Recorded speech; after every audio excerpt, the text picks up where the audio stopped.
desperate exes are going out sad. Would you circle the block with anyone? Ooh. There is one, if, you know, they called, I would answer. Okay. In the early 2000s, the music industry was being completely destroyed by illegal file sharing networks like Napster and Kazaa. LimeWire, what y'all know about that LimeWire, man? Y'all youngins don't know nothing about that LimeWire. That was a good time. I can't cap. But It made discovering music fun. You know what I'm saying? You had to go to websites like Hot New Hip Hop. If you know, you know. We're looking for the top new release songs. Then you go to LimeWire. You download in a bunch of files, get some virus on your computer, but it's not really yours though because you're too young to even afford your own shit. You're really fucking up your parents, or your parents come home every night whooping your ass because they told you a million times not to fucking download shit on their computer. But you download 5 different versions of the same song because if you niggas like Soulja Boy would upload you typing in Drake best I ever had, and you click play on that motherfucker and it's dun dun dun. Soulja Boy tell him. Good times. If you know, you know. there would be somebody who would fix this, and that person would be Steve Jobs. On April 28th, 2003, Steve Jobs introduced the iTunes Music Store. He convinced major record labels to allow Apple to sell individual songs for 99 cents. It was a massive gamble that paid off. What's that to do with Michael instantly. B. Jordan? Apple sold 1 million songs in the first 5 days. This move revolutionized how music was consumed globally, and it proved that consumers would pay for digital content. So what happened to the shares of Apple at that time? On that same day, Apple stock closed at exactly $14.22 per share. That's the unadjusted trading price. That was just in 2003. By 2008, the original iPhone had been out for nearly a year and was actively disrupting the mobile industry. So from 2003 to 2008, it's only 5 years. How much did the stock go up to? I see where this is going. It was $172.25 per share. Now, guys, stocks do split in many different ways because companies do it. But let me just be honest with you. If you invested $14.22 a share in 2003, in 2008, your value of investment was $344.50. That means you would have had a 2,322% total return, meaning that yesterday's price is not in 2003 was not the price in 2008. Got it? He's right, you know. In the mid-2000s, Michael B. Jordan was an up-and-coming actor, and he had a girlfriend for a few years, way before his relationship with Lori Harvey. And her name was Drew Sidora. Now, Drew Sidora is an actress/singer, and at the time, her and Michael B. Jordan were dating. I don't recognize her at all. She had no kids. She was 2 years older than him, but they had no kids. And they had a loving relationship, although it was kind of under wraps. By 2011, she would become a single mother, and Michael B. Jordan was coming up the ranks in Hollywood. By 2014, she would marry a guy by the name of Ralph Pittman, a businessman, and they would have 2 more other kids. Okay. So that's 3 kids by 2018. With 2 different baby daddies, if I'm following this correctly. And Michael B. Jordan was still on his way to becoming an A-list actor. Fast forward! Recently, Drew Sidora happened to be on a podcast, and she was asked a very interesting question. I get it. Never have ever dated an A-list celeb. Oh, hello? Yes. Yes, absolutely. Well, I guess like you've kept it pretty private. Yeah. I don't know that you've told us. No. Because it's like, I got married. Now, she's being asked, have you ever dated a A-list actor before? She says yes, and So is she currently married? it's pretty private, and she kept it private because at the time she was married and didn't want to disrespect her husband by talking about the relationship. But let's talk about her So she's not currently married. marriage. How did it turn out? Again, I have been met with him wanting an open relationship, him wanting to have other women. He's not still been honest. I was waiting when Portia and Shamia asked, have you ever cheated on Drew? I was waiting for him to be honest. And he got choked up. And he just threw out no. Last year, she appeared on Carlos King's podcast and basically admitted to the world that her husband, Ralph Pittman, didn't really want to be in a committed monogamous relationship with her anymore. He needed to clap more cheeks, and she's now on the Real Housewives of Atlanta, or has been on that franchise. Oh shit, yeah. It's GG's. I mean, shout out to her. Hope she's still getting her money. But once I hear somebody's hitting the Real Housewives of Atlanta, you know what I'm saying? Hip hop wives, all that. Yeah, careers are in the dumps. They're collecting the last little bit of funds before it's all over. Shout out to you, Shorty. I hope it's going well. For years, and basically he didn't want to admit that he was sleeping with other women.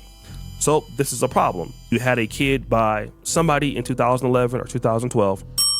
You've given him 2 more other kids, and he wants to have an open relationship because for whatever reason he feels that you are not woman enough for him. Damn. Then she would say this. Would you circle the block with anyone? Ooh. There is one, if, you know, they called, I would answer. Okay. So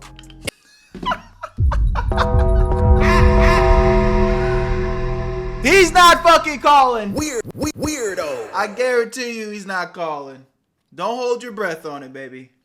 That nigga is in the stars. He's left you far, far, far, far down in the dirt, gang. Move on. is there anybody that she would date? She says yes. Hell no. She answered that hoe fast as fuck too. Yes. There's one. A-list celebrity. He's up there. There is another person I would date if they called. Now that's crazy. If they called, no offense to Drew Sidora, but you have 3 kids by 2 different men. You're about to be divorced. Michael B. Jordan has no kids, and you expect that if he And I think he just won. Didn't he just win an Oscar? Isn't he at, like, I know he's always been on the rise, but with the performance of Sinners, which was just last year, I'm pretty like Michael B. Jordan is in his prime, tip top peak of his career. No, you don't get to spin the block. And if Michael B. Jordan spun the block on her, he would be a sucker, an idiot. Listen, brothers, fellas, know your worth. If she ain't want you now, she probably gonna try to spin the block later. But just remember, bro, it's not even about being negative and shitting on them, even though sometimes that shit do feel a little good. Get that shit off, man. Pop your shit. But it's not even about shitting on them. It's just like, bro, they didn't see your worth, gang. They didn't believe in you.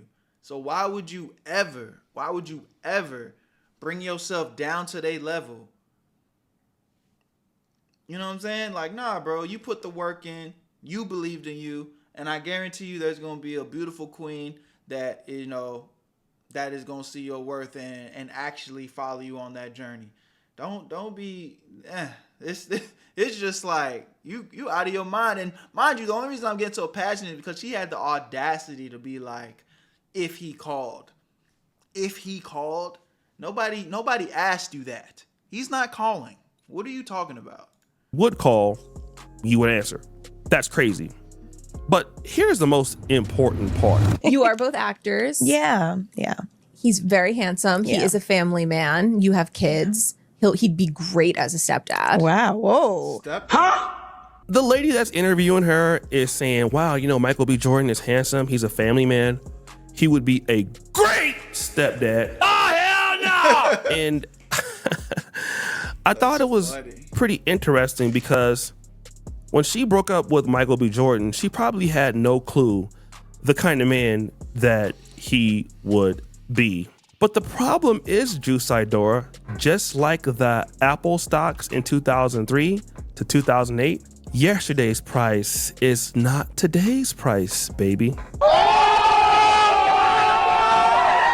Why is that?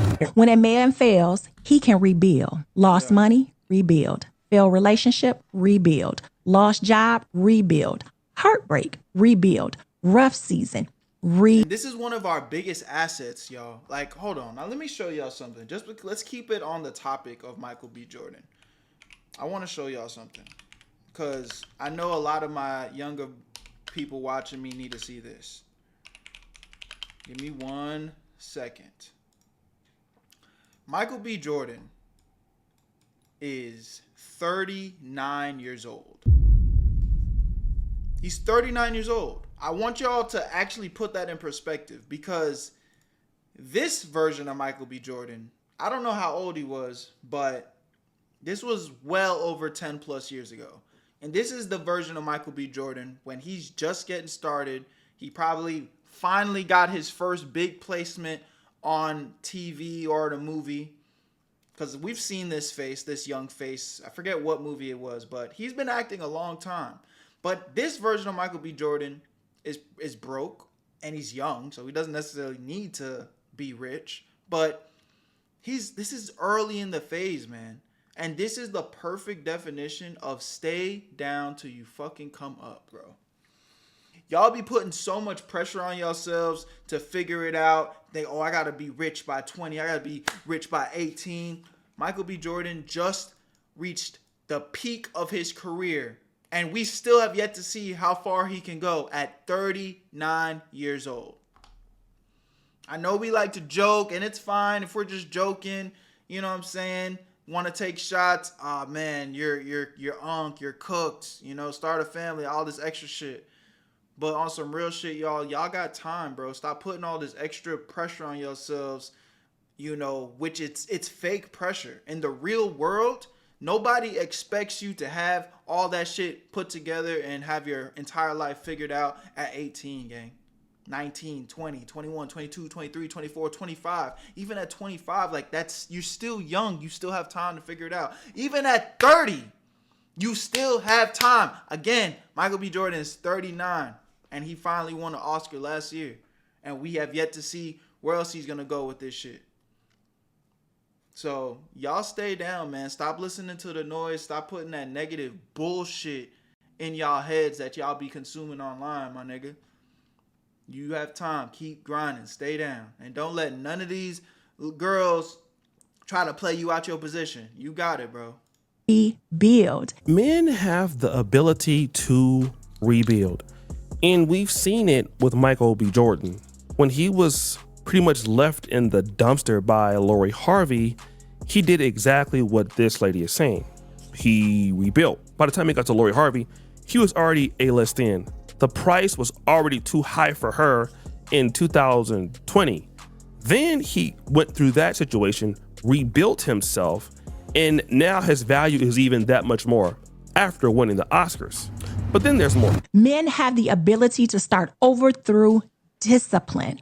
Women, on the other hand, often carry emotional wounds, trauma, resentment, distrust, masculine walls, heartbreak, comparison from old partners, and bitterness. Instead of healing, many women jump into new situations carrying the old pain. Men rebuild through discipline, while women tend to carry pain and resentment. In other words, when you're rebuilding through discipline, that means you're willing to give the world what they want in order for you to get further. While on the other hand, women's pain is about what can you give me? And I am hurt, and this is how I feel. And I need to look out for myself, while as Michael B. Jordan is always looking at what can I give the world so I can get more back and gain more leverage. That's the difference. So now when you look at Michael B. Jordan and Drew Sidora and him calling her, well, she is very good looking, no doubt about it, but there is no real reason to call her. I mean, she's had her heart broke by her husband. She has 3 children. She has other priorities. And to be honest, she's just too expensive to deal with. And it's not because she's unattractive or not successful. He's just too successful. He has too much ammunition. He's just too disciplined to let his life go into a situation like that, which doesn't serve him in my Lori Harvey voice. I think if you're a woman and you're listening to stuff like this, I think it's really good. I mean, I'm nowhere near the level of Kevin Samuels, but we get to understand what life is about. Life is about leverage, and women understand leverage in terms of beauty, but they don't understand leverage as it's undergirded in financial or economic or industrial or marketplace leverage. And that's different. You see, when you see a guy in 2006 or 2007 and he was nothing, but in 2017 he's somebody, and you honestly believe, well, he liked me then, so he must like me now. You're misappropriating your leverage because you don't know what that man has seen in the last decade or the last 5 years, because his discipline has allowed him to see parts of life that you cannot see because your discipline is not like his. And so when you're thinking that he should come back and work hard and then give you a call to come back to you, I mean, it's hopeful that he would, but you don't have any leverage. There's nothing that you can do now to make his life better. And frankly, he's seen better and has left them. So there's no way he's coming back to you unless you can offer something that nobody else can't, which you probably don't believe that you should. That's why he will never call. And when women understand leverage in terms of how masculine men coordinate and engineer leverage and how we look at it, then maybe I think that this idea of men and women, or especially in the black community, black men and black women, the relationship would work better. But up until then, I think that we're going to have a fundamental issue here, because life is about leverage for men who have played out the longer game, and for women who have not delivered that level of leverage to the market or to the economy in the same way. And this is not for every guy, I understand, but this is for a guy that she wants, right? And that's important. And unfortunately for her, she's not going to get the call that she believes that she deserves. And it's I will say this though, and I'm talking to my ladies now. I understand that y'all don't want to be with no bum. You know what I'm saying? You find somebody early on, you're starting to see tendencies that like, oh, this guy don't got it together. He's lazy. He's not ambitious. He's disrespectful, you know, all the above. And I get it. If these are the things that the guy that you are dealing with as a woman is showing you, then by all means, leave that nigga in the past. But ladies, y'all got to be real with yourselves. And I'm talking to my women that actually respect themselves, and don't have these crazy, unrealistic expectations. You know where you are in your life. You know where you want to be in your life. You know the effort and work that you're putting in for your life as a woman, right? So you have a certain standard, but it's realistic. You know where you are. You haven't made it yet. You haven't figured it out yet, most likely, right? And you're with somebody that is disciplined. He respects you. He's showing up for you. He's compromising for you. You see he's focused on his goals. You see that he's showing up for himself. You see that he's showing up for the people that he says he cares about. He's also not a pushover. He stands up for you. He stands up for himself. What more do you want out of a nigga? Your best bet is to invest in that and continue to invest in each other. Even if you just even looking at it from an economic standpoint, that is your best bet at getting the W in this shit. But again, y'all gonna keep crashing out thinking that the grass is greener. Oh, somebody else will. My future. What do y'all be saying? My future husband is out there. It's like, okay, go find him then. Y'all let me know what y'all think about this in the comment section. I love y'all. Appreciate y'all. My name is Berto. Where you at, Berto? Join the Where You At family so you never miss a live stream reaction live on Twitch. Link in the description. Follow up, sub up, and I'll see you on the next one. I'm gone. Where you at, Berto?